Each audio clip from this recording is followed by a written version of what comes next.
Hello, everyone. Welcome to our latest Whirlwind Heights Forecast Center update. And now I'm going to be able to make forecasts a lot easier, because I have a lot easier of an editing tool. So let's walk you through what the next few days look like. Today is not is we do have a we did have a large slight risk of severe weather.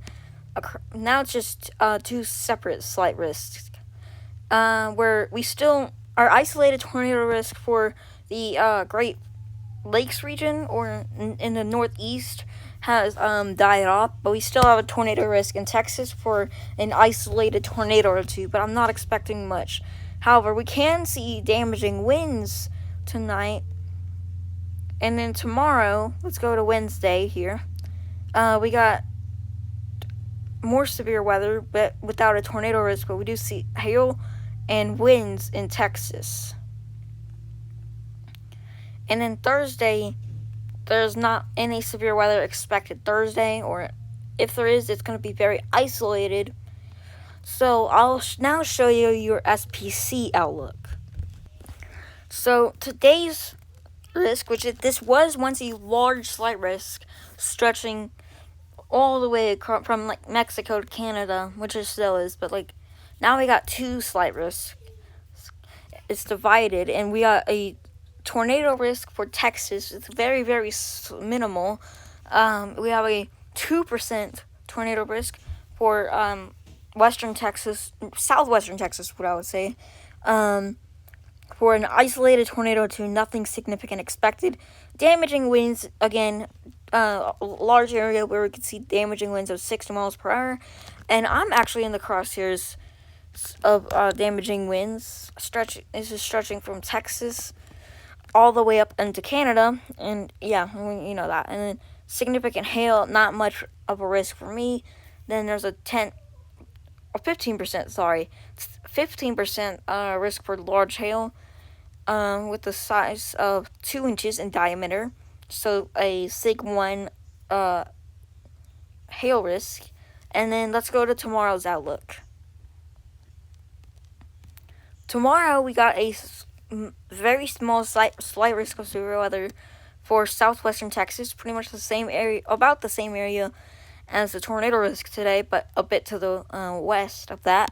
Our tornado risk, there is none. There is not any tornadoes expected. I would not rule out a 2% tornado risk in a future outlook. I do think we might see an isolated tornado in Texas. We do have a damaging wind threat, which we actually do have a threat of severe weather in the mid-Atlantic with a 5% wind risk. Not anything significant, just some isolated winds of up to 60 miles per hour. Same for that area in Texas. And our hail, which we could actually see a bit of significant hail, up to 2 inches in diameter. And again, a 5% hail risk for the mid-Atlantic. And now I will show you the other outlooks. Obviously, our day 3 outlook, there is no risk of severe weather. I wouldn't rule out a marginal threat being introduced, but overall, the severe weather is going to be very minimal.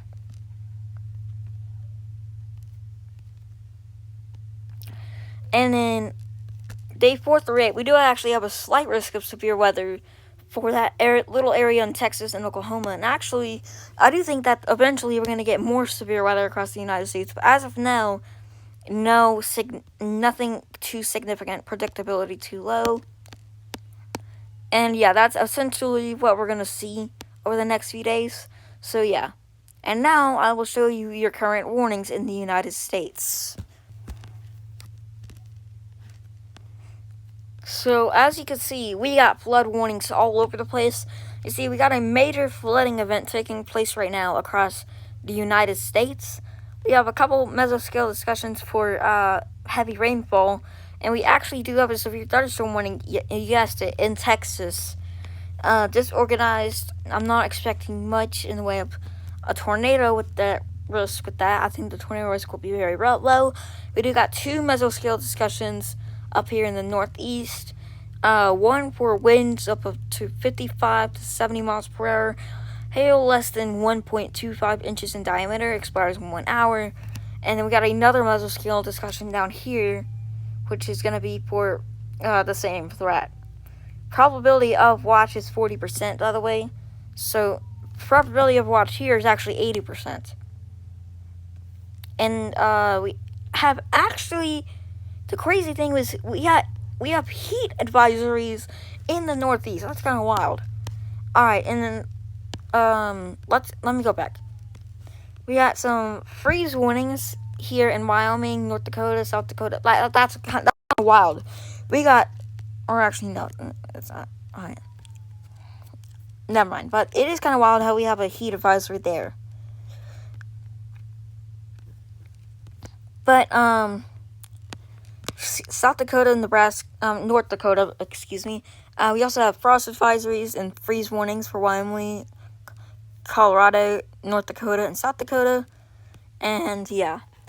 Now, there's also gale warnings off the California coast. No storm warnings in effect. We also have some small craft advisories here. And we also have a red flag warning here in New Mexico with a civil danger message here in Wyoming, near Rawlins. That's a civil danger message. I did not know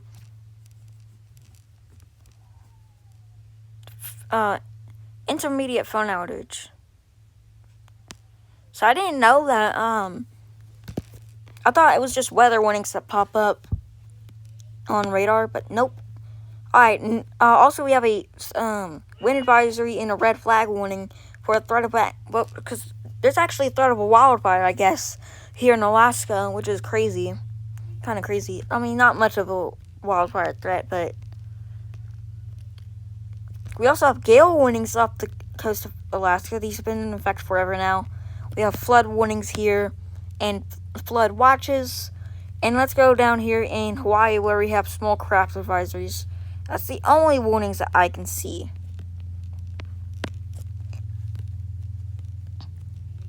So, yeah.